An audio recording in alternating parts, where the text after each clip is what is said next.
Coming up, we'll take a look at Dr. Melinda Treadwell's journey to her presidency and how some students feel about the change.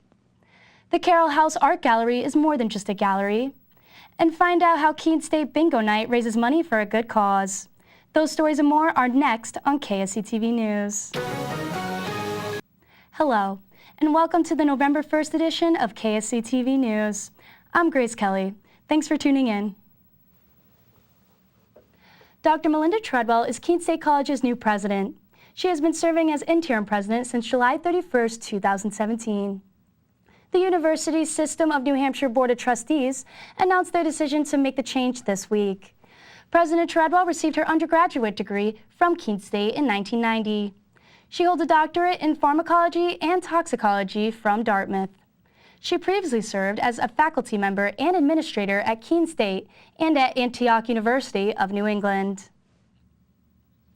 Treadwell had been serving as the interim president since July 2017, when former President Ann Hewitt resigned. Treadwell's permanent appointment solidifies leadership at the college. This week, I asked students on campus how they felt about the move and what hopes they have for the college. President Treadwell now becomes the 11th president of Keene State College. The Gilboa Avenue East parking lot here in Keene is back open. It has been closed since mid-July for a major resurfacing and upgrade project. The Keene Sentinel reports Keene Public Works Department officials announced the reopening of the lot along with parking kiosks instead of meters. The release also states the lot will not have lighting until the last week of December, when the solar lighting system is scheduled to be installed. There will also be a free month's worth of parking in the lot until November 30th to thank the community for their patience. The Carroll House Art Gallery is doing something new this year. It's both a gallery and a working art studio. This is Professor Rebecca Morgan showing some of her work. Her work is not only displayed here, but is also made here. She says she is excited to be the first to do this. Morgan says she is happy to have this opportunity and will be showcasing her work until her contract ends in May. The art of dancing is on display in one Monadnock town. For over 30 years now, contra dancing has held a special place in Nelson, New Hampshire. Nelson hosts a night of dance, eating, and enjoying music every Monday night starting at 8. The night is open to everyone experienced or brand new of any age. Contra dancing is a form of folk dance done in partners and lines. The host instructs everyone on what to do from the stage where the live music is played.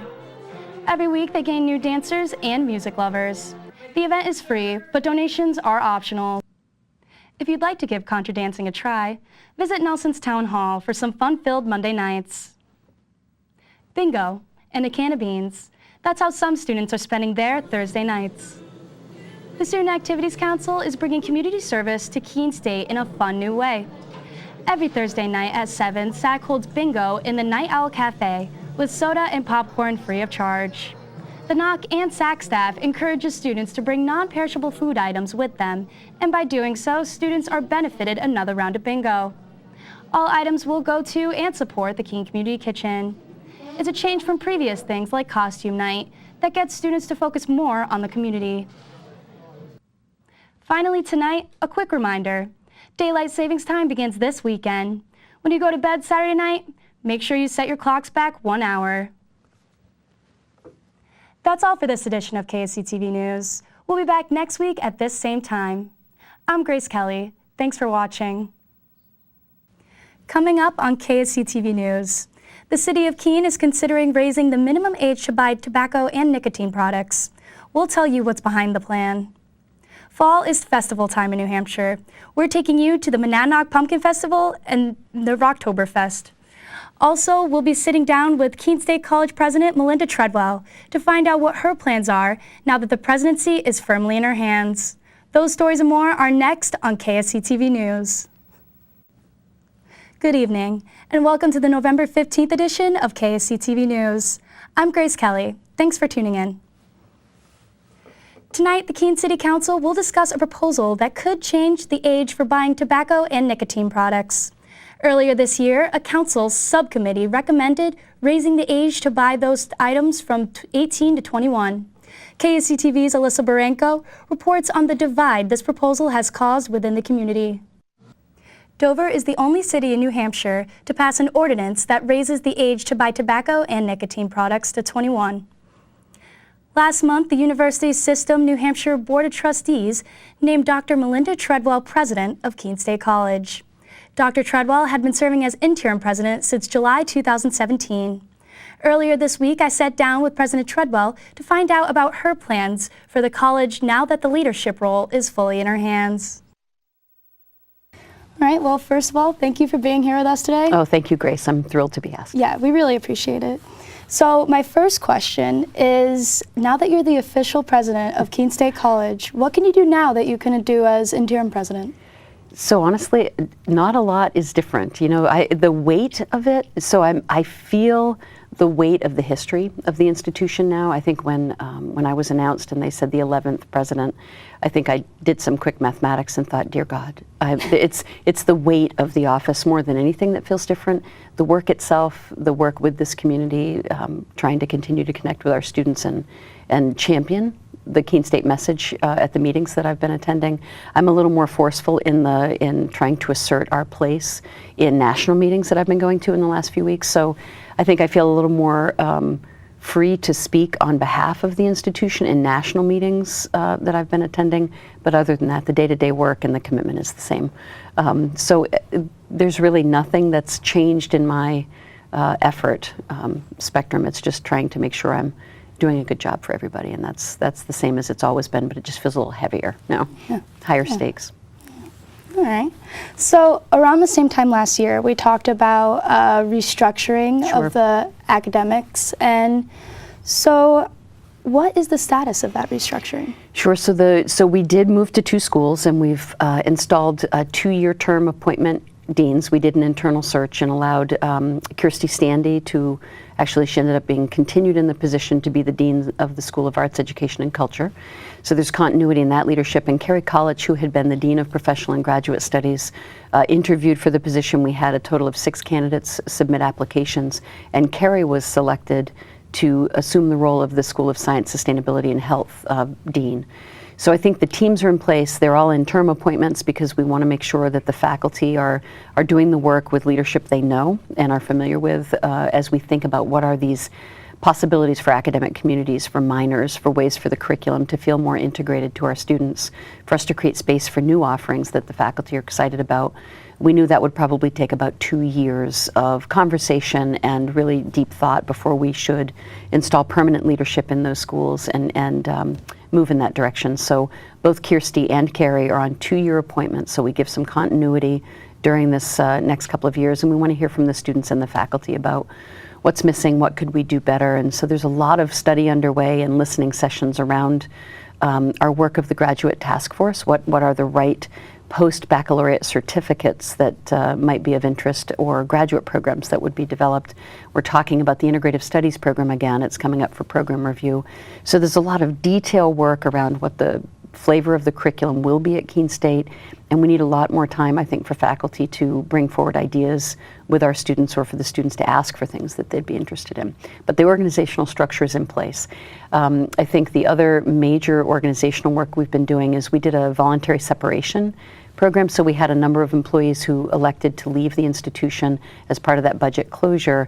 We've worked for the past several months with our unions, the staff unions, to talk about a shared commitment to thinking about the work of the college, thinking about the supports that make a better, more coherent feeling for our students and a better, more supportive environment for our students, and what is the work that we should be moving away from, that we have been doing perhaps or continue to do, that's inefficient or not meeting that core of the student experience from a staff perspective. So on the staff side, we've agreed to a 2-year reorganization. So we're looking at a 2-year process of looking at every position on campus, every staff position, thinking about work in new ways around so events and conferencing as an example. We have leadership for events and conferencing in 5 or 6 different locations on campus. Could we bring that work together in a new working model that would be more efficient and allow us to do even more effective leadership around event support here at the college and conferencing support? So rethinking our business model. So we're beginning that work now. We just signed the agreement. That's to reorganize the entire college, really, over the next 2 years. The timing of that is not accidental. As we're rethinking the academics and we're rethinking the staff supports, within 2 years we'll be in a new conception of what will Keene State be in the future. And the strategic plan that we're in the midst of talking about bridges where we are today to a next 5-year strategic plan. So it's a 3-year window about Keene State and focusing on recruitment and retention of students and the quality of the working environment here. Those are my top priorities. All right. Yeah. So we also talked last year about overcoming a significant budget deficit. Yes. What is the status of that today? Yeah, so we met the budget at the end of FY18. It means in total we eliminated about $13.8 million in the total budget for Keene State last year, and a lot of that was the voluntary separation program where individuals moved out. We also did some supplies and service restrictions last year to contain cost. So we met on budget last year, which means that our staff all received a 0.5% contingent pay increase as a result of us hitting our budget target. We're on budget for this year as well. So we had a payroll increase for faculty, for staff, and that contingent increase for staff. We were able to do all of that and stay within a budget this year as well, largely because we brought in our first year class, so we met our target there. We're still working on retention calculations, but right now it looks like we've met our budget. I was hoping we'd have a slightly larger margin than we do, a little more revenue, but our retention seems to have slipped in the 3rd and 4th year student class. So we're trying to look at that and understand if it's registration timing or if we've indeed lost a percentage point in retention, and that's we've been talking about this for the last year. It's recruitment and retaining students to complete. And I think that's the midst of where we are, but the budget is balanced. I just had hoped for a little bit more revenue above budget that we could begin investing this year more earnestly. So we're very close. I think we'll still close a little bit positive. But we'll see where that lands. I'll know better after spring, our plus 30. Yeah, But that's good to hear. Yeah, we're stable. The finances are stable. We met our target. And the issue for us is how much do we have to reinvest? And that's my main goal right now, is to get that accurate number and begin pushing those dollars out to where we need to make some investment. We have also, from a student perspective, we've released some new faculty lines to be searched. So those are out. We've continued to try to look at ways to support the academic departments. So I think people will start feeling investments back out into units, which is really an important part of kind of the next 2 years of breathing and growth for Keene State, is people to begin to feel not cutting but investing again. And that's a major priority over this year and next. Yeah. All right. And recently you released a strategic plan for the next 3 years. What are the first steps in implementing that plan? So I'm in listening sessions right now. So the Bridge strategic plan that I released was really a focusing of the 2015 plan that we hadn't made a lot of moves toward implementing some of those great ideas. So we're really focused on recruitment and retention of students, creating a more common experience within academics and student life. So how do we create more coherence for the students across both the academic side of the house and the student experience, or the co-curricular? So those are the real priorities, is recruitment and retention of students, and then this reorganization work. So because it's a 3-year Bridge plan, we're in the middle of preparing for our regional accreditation through NECHI, which used to be NEASC. It is the third-party stamp that Keene State is delivering a high-quality program and is organized well. And so this is a big visit for us. To get ready for that, we do a self-study. So we're in the midst of writing teams, doing assessment of where we are and where we hope to go.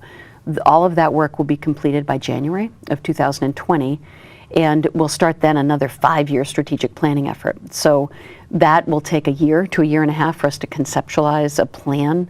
So this Bridge plan is really 18 to 21, 2021, 3-year period, focused on retention, recruitment, and the student experience and reorg. And then during 2020 to 2021, we'll develop that next strategic plan, and it will be in place. So next steps for us, I'm in listening sessions this Friday. I have a student, a staff, and a faculty session. I had an open campus meeting last week.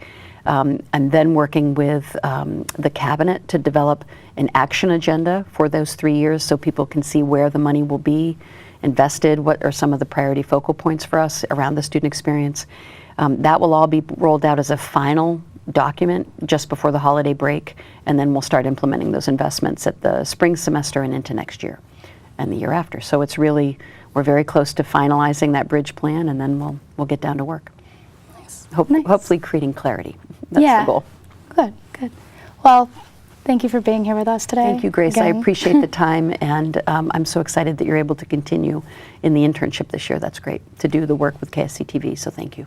Thank you. And good luck. Thanks. I'll be seeing you in the spring on the stage, if not before. Yeah, good. Thanks. Dr. Treadwell is now the 11th president of Keene State College. Campus always comes alive when basketball season starts. For the third year in a row, Owl Nation got the season started off with Hootie's Nocturnal Knockout this past Thursday. I went to the event to see how it helps boost school spirit. If you missed the fun this year, Maria Aiello says not to worry because they plan to host another pep rally next year. The arts are another big draw here at Keene State. The latest production at the Redfern Arts Center is underway. It's titled Stop Kiss. All week, the theater department has been producing this theatrical story revolving around a secret romance that unfolds in the months before and after a brutal hate crime. The remaining shows are Thursday and Friday night at 7:30 plus Saturday at 2 p.m. and again at 7:30. Due to adult language and mature subject matter, the theater department recommends that attendance be high school age or older. If film is more your speed, you may want to attend a screening of the film Intelligent Lives. It's happening Monday, November 19th from 3 to 9 p.m. in the Norma J. Walker Hall in the KSC Alumni Center. Keene State's Educational Department, the Office of Disability Services, and the Southwest Center for Educational Support are partnering with Monadnock Development Services and the Monadnock Center for Successful Transitions to bring Dan Habib's film to the Keene area. The film is about rethinking intelligence and ability, and attendees will have the opportunity to discuss the film and meet Dan Habib before the screenings. Anyone is welcome to attend. Rocktoberfest is an annual event here on campus where local bands battle it out for top honors. KSC TV's Benadryl Rye reports on this year's event that saw a new winner crowned. SAC members tell us they plan to bring Rocktoberfest back again next fall. Fall festivals have always been a crowd pleaser in New England. For the last 4 years, the Monadnock Pumpkin Festival has been one for the Keene area. KSC TV's Matt Holderman went to this year's Pumpkin Fest to see what it's all about. This year's Pumpkin Fest was also made more affordable than ever, with free parking and an entry fee of just $10. Fall means Thanksgiving is right around the corner, and Americans may spend more on the holiday this year. CPA Practice Advisor reports a survey of 1,000 Americans found that they expect to spend an average of about $175 on Thanksgiving in 2018. The survey conducted by Lend.edu shows that figure is up $10 from last year. The biggest expense for those in the survey was travel-related, either gas money or plane tickets. That's all for this edition of KSC TV News. Thanks for tuning in. This is our final newscast of the semester, but we'll be back in 2019 with more KSC TV News. Thanks for watching and have a good night. Coming up, the Redfern Arts Center is updating its piano supply. Keene residents are choosing a theme for a new Wall Dogs mural. And hear from this year's Holocaust Memorial speaker. Those stories and more are next on KSC TV News. Hello, and welcome to the October 18th edition of KSC TV News. I'm Grace Kelly.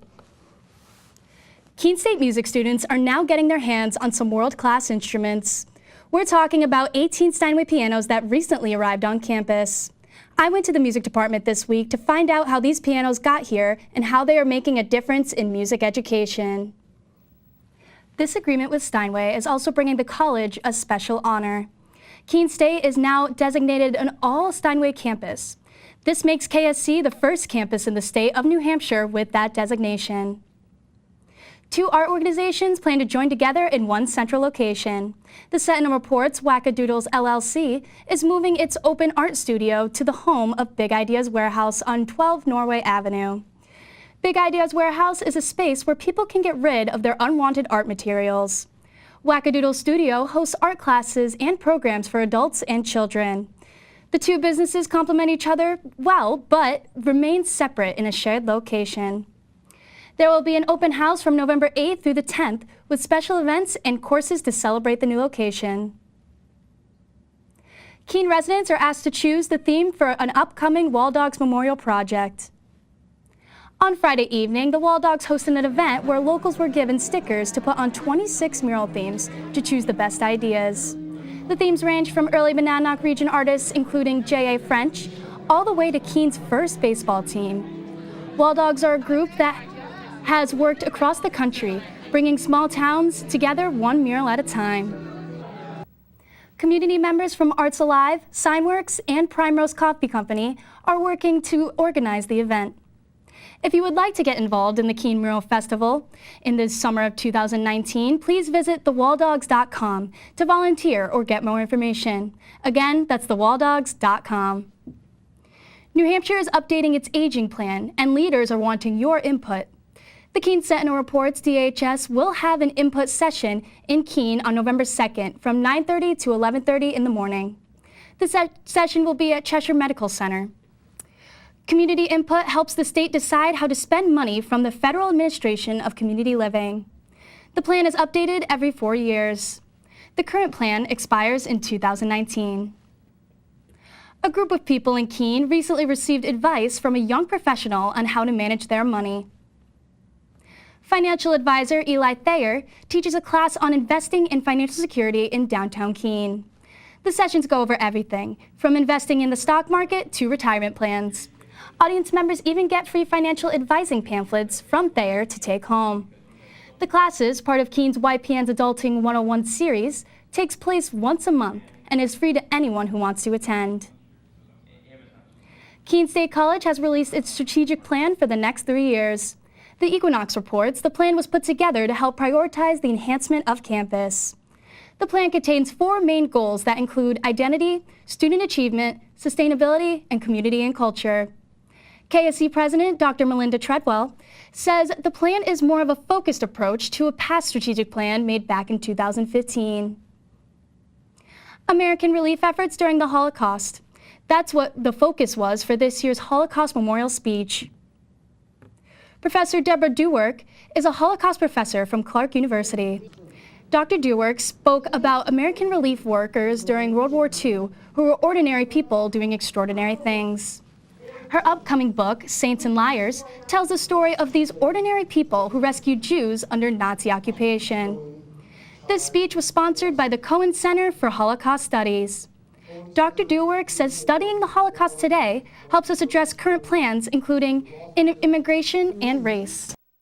Duwork is the Rose Professor of Holocaust History and the founder of the Strasslis Center for the Holocaust and Genocide Studies at Clark University. That's all for this edition of KSE TV News. Thanks for watching. We'll be back next week at the same time. I'm Grace Kelly. Have a good evening.